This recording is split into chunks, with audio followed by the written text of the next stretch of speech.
네, 오늘 국회에서는 쿠팡 관련 청문회가 열리고 있는데요. 김범석 의장 등 핵심 증인이 출석하지 않았습니다. 사실상 맹탕 청문회라는 지적이 나오는데요. 양지민 변호사와 관련 내용 짚어봅니다. 어서 오십시오. 안녕하세요.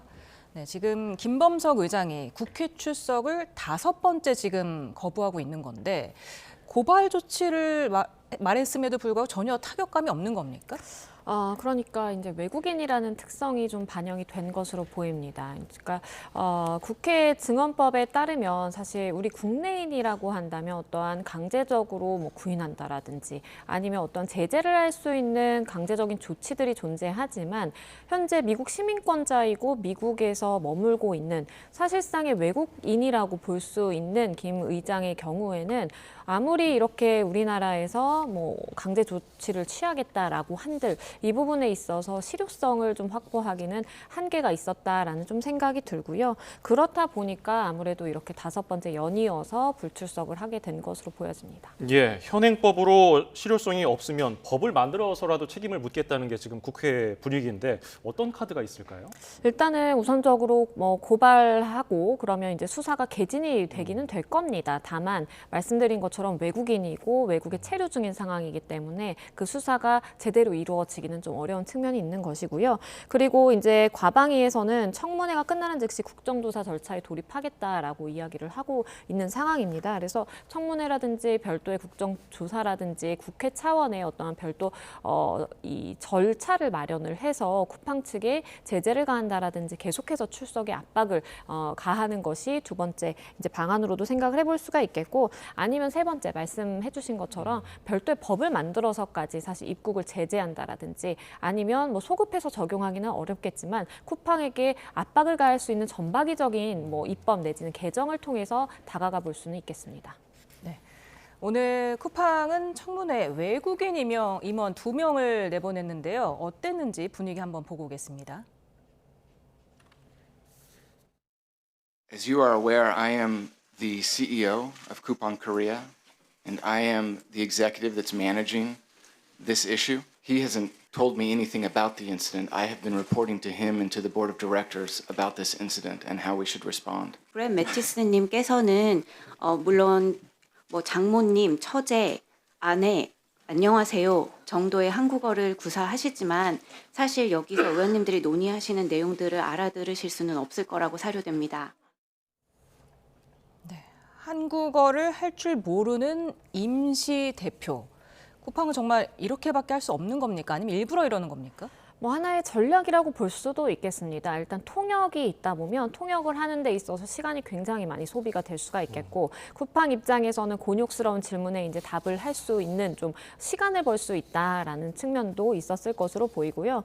무엇보다도 이제 김범석 의장에 대한 사실상의 이제 좀 보호라고도 볼 수가 있겠는데 실질적인 어떤 의사결정이라든지 중요한 사안에 대해서는 미국 본사에서 하지만 실질적인 어떠한 실행 업무, 실무는 한국 대표가 한국에서 한다라는 그러한 철저한 분리가 돼서 운영이 되고 있다는 것을 좀 보여주고자 한 것으로 보입니다. 그렇게 해야만 김범석 의장이 한국에 오지 않아도 청문회에 출석하지 않아도 된다라는 생각 때문인지 계속해서 좀 이렇게 분리를 하고자 하는 모습이 많이 보여졌고요. 그러다 보니까 현장 책임자가 어떻게 보면 좀 방화벽이 되는 듯한 그러한 모습이 연출됐습니다. 예, 오늘 로저스 대표 지난 1년 반 동안 유출된 사고와 비교했을 때 이번 사고 범위가 적다고 했는데 뭐 다 아시다시피 3천만 건이 넘잖아요. 이건 어떻게 봐야 될까요? 그러니까 이 쿠팡 대표가 이야기를 임시 대표가 이야기를 하는 측면이 어떤 부분인지는 알겠습니다. 왜냐하면 뭐 금융 정보, 우리가 결제나 로그인 정보 같은 경우에는 굉장히 뭐 최상위로 민감하다라고 볼 수 있는 정보인데 그것이 유출이 되지 않았기 때문에 우리는 지난 18개월간 발생한 유출 사건과 비교해봤을 때 그 범위가 적다라는 취지의 이제 이야기인 것으로 보이는데 이러한 이야기. 이야기는 쿠팡 내부적으로 임원들 간의 회의를 할 때에는 할 수 있는 이야기라고 보여집니다. 그런데 이것이 국회에 출석을 해서 많은 피해자들, 우리 국민들이 바라보고 있는 그러한 상황에서 하기에는 적절한 발언은 아니었다라는 생각이 들고요. 이렇게 일률적으로 비교를 하자고 한다면 사실상 지금까지의 가장 많은 피해자가 발생한 정보 유출 사건이다라고 또 반대로 우리가 규정을 할 수도 있는 측면이 있습니다. 물론 뭐 집 앞에 공동 현관 비밀번호라든지 이런 것들까지 다 유출이 됐기 때문에 금융정보와 비교하더라도 사실상의 우리 코앞까지의 그 정보가 다 유출이 됐다라고 볼 수도 있는 측면이 있어서 우리 뭐 쿠팡의 그 유출 범위는 사실상이 뭐 크지 않다, 적었다라고 발언을 한 것은 굉장히 부적절한 발언이었다라는 생각이 들고요. 일단 기업이 이렇게 정보 유출 사건이 발생했으면 그러한 범위를 파악하는 것도 중요하지만 가장 중요한 것은 피해자의 규모, 숫자와 그 이후의 대응이 가장 중요한 것인데 쿠팡은 그런 부분을 좀 실기하지 않았나 싶습니다. 네. 또 미국 증권거래위원회 이번 사건을 보고한 시점에 대해서 물었더니 중대 사고가 아니어서 공시할 의무가 없었다. 하지만 지속적으로 관심을 받았기 때문에 오늘 공시를 진행했다. 이렇게 답을 했거든요. 이게 중대한 사안이 아니면 어떤 게 중대한 사안일까요? 그렇죠. 이 부분은 좀 일부 맞기도 하지만 일부 틀린 부분도 있습니다. 왜냐하면 지금 미국의 경우에는 사실 뭐 이런 사안에 대해서 보고할 우리가 의무가 없다. 중대한 정보 보안 사고가 아니다라고 이야기를 한 것인데 미국의 경우에는 물론 유출이 됐을 때 막바로 신고를 해야 된다라는 우리의 이제 개인정보보호법 같은 그러한 법률이 연방법으로는 존재하지 않는 건 맞습니다. 그런데 다만 쿠팡은 미국에 상장되어 있는 상장사죠. 그렇기 때문에 SEC의 기준을 이제 적용을 받고 결국에는 중대한 사이버나 정보 보안 사고에 대해서는 투자자 판단에 영향을 미칠 것으로 우리가 예측을 할 수 있다면 이것을 공시하고 보고를 해야만 하거든요. 그렇기 때문에 쿠팡 측에서도 오늘 보고를 했다라고 이야기를 한 것이고 만약에 그것을 안 하게 된다면 미국 차원에서의 시빌 페너티라고 해가지고 민사 제재금이 내려질 수도 있는 것이고요. 아니면 시정명령이 내려올 수가 있는데 이것은 미국에 이제 상장한 상장사들이 가장 사실은 조금 두려워하는 제재 조치라고도 볼 수 있기 때문에 쿠팡이 아무리 이걸 축소하려고 하고 이번 개인정보 유출이 뭐 미국에서는 큰일이 아닌데 라는 발언을 했다고 하더라도 실제 미국의 증권거래소에 산하 있는 사실 영향력을 받는 이 상장사라고 한다면 투자자의 판단에 굉장히 중요한 영향을 미칠 수 있는 요소였기 때문에 보고를 할 수밖에 없었고 공시를 할 수밖에 없었던 상황으로 판단이 됩니다. 예, 오늘 청문회에 출석한 배경훈 부총리가 쿠팡 영업정지 관련해서 공정위와 논의 중이라고 했거든요. 이게 실행 가능할까요?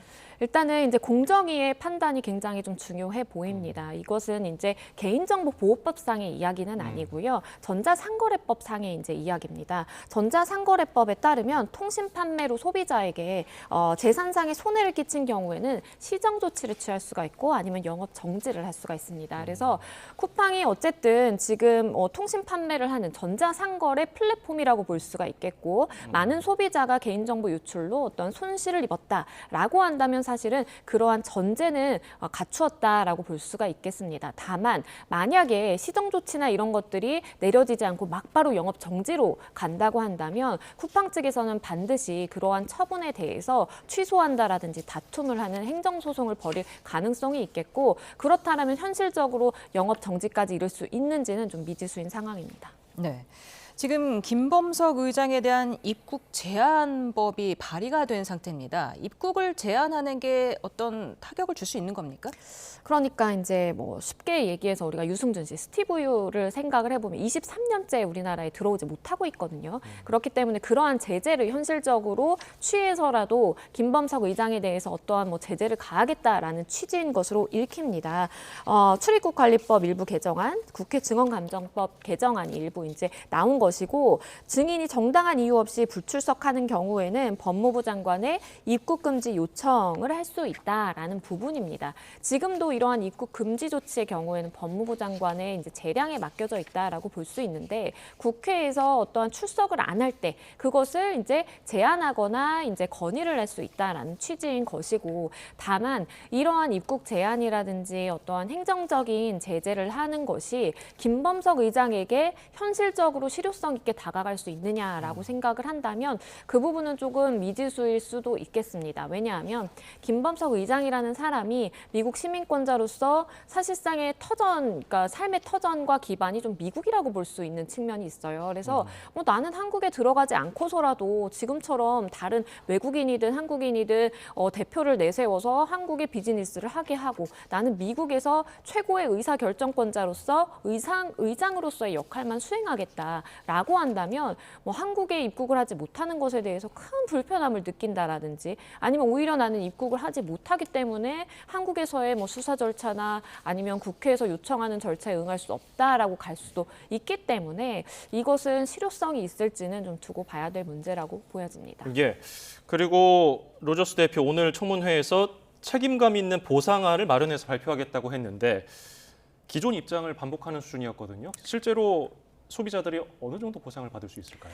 이게 사실은 우리가 이렇게 생각을 하면 보상이라고 하면 어떠한 금전적인 이득을 나에게 주지 않을까라는 생각을 하실 텐데 쿠팡 입장에서는 아마도 금전적으로 모든 고객, 피해자에게 어떠한 손해배상을 할 가능성은 좀 낮아 보이고요. 아마 지금 언급된 부분의 경우에는 뭐 신용정보 모니터링이라든지 명의도용 방지 서비스를 우리가 제공하겠다. 내지는 피싱이라든지 스미싱 같은 2차 피해가 발생할 수 있기 때문에 그 피해에 대해서 우리가 대응센터를 마련해서 뭐 같이 대응해주겠다. 아니면 2차 피해가 실제로 발생했다면 그 부분에 대해서는 뭐 연관성이 입증이 된다면 우리가 배상해주겠다라는 취지인 것으로 보여서 사실상 소비자가 생각하는 손해배상 아니면 보상의 정도와 쿠팡이 생각하는 그 정도의 괴리가 굉장히 있다라고 판단이 됩니다. 네, 오늘 또 청문회에서는 민주당 김병기 원내대표가 국정감사를 앞두고 박대준 당시 쿠팡 대표와 오찬을 아주 고가의 오찬을 한 것이 드러나서 논란이 되기도 했는데 이에 대해서 지금 김병기 원내대표는 38,000원짜리 파스타를 먹었을 뿐이다. 이렇게 또 해명을 했더라고요. 왜냐하면 이것이 김영란법의 위반의 소지가 있기 때문에 실제 계산된 금액은 그 자리에서 지금 70만 원 정도가 나왔다라고 알려지고 있습니다. 근데 이것을 인당 나누게 되면 뭐 20만 원이 훌쩍 넘어가는 그런 금액이기 때문에 아니다, 나는 70만 원이 결제됐지만 38,000원짜리 파스타를 먹었을 뿐이다라고 주장을 하는 것으로 보입니다. 아마도 지금 뭐 누가 결제했는지에 대해서는 사실 확인이 아직 되고 있지는 않지만 쿠팡 측이 결제했다라면 우리가 직무 관련성 내에서 사실상 식사로 제공받을 수 있는 그 금액 5만 원 한도 내를 강조를 하기 위해서 이렇게 38,000원짜리 파스타라는 언급이 나온 것으로 보이고요. 가장 중요한 것은 왜 그러한 식사 자리가 마련이 됐었는지, 식사 자리에서 혹시나 어떠한 청탁이라든지 부정한 어떤 대가성이 있는 이야기들이 오간 것은 없는지가 가장 핵심일 것 같고요. 부수적으로 말씀드린 김영란법, 청탁금지법 위반 사항에 저촉이 되는 부분이 있는지를 들여다보게 될 것으로 보입니다. 예, 식사 문제는 청탁금지법 문제고 만약에 말씀하신 대로 인사 자료와 청탁 관련 김 원내대표는 적극적으로 해명하면서 떳떳하다고 이거는 문제가 안 된다고 얘기하고 있지만은 문제가 있다면 법률적으로는 어떻게 검토가 됩니까? 왜냐하면 지금 이제 녹취록에 뭘 보여줬는데 김병기 전 원내대표가 뭘 보여줬는데 내가 그걸 거절했다라는 취지의 이제 녹취가 존재하거든요. 만약에 이것이 혹시나 어떠한 인사 청탁이라든지 어떠한 압박으로 작용할 수가 있다면 업무방해죄가 성립할 수도 있겠다라는 이야기도 나옵니다. 왜냐하면 사실 이제 피감 기관에 대해서 원내대표가 나서서 어떠한 인사 청탁의 대상이 될 수 있는 사람의 인적 사항을 공유를 하면서 이것을 인사 판단에 굉장히 좀 적극적으로 조치해달라라는 것은 사실상의 압박으로 작용할 수가 있겠고 이것은 기업의 업무를 방해했다라고 해서 이제 업무방해죄가 성립할 수 있다라는 것이고요. 여러 가지 정치자금법 위반, 청탁금지법 위반이라든지 업무방해죄 얘기까지 나온 만큼 그 식사 자리에 대한 사실관계 규명이 반드시 필요할 것으로 보여집니다. 네, 오늘 청문회에서 뭘 먹었냐, 계산은 누가 했는지 물었지만 대관 담당자는 기억이 나지 않는다고 이렇게 진술을 회피했어요.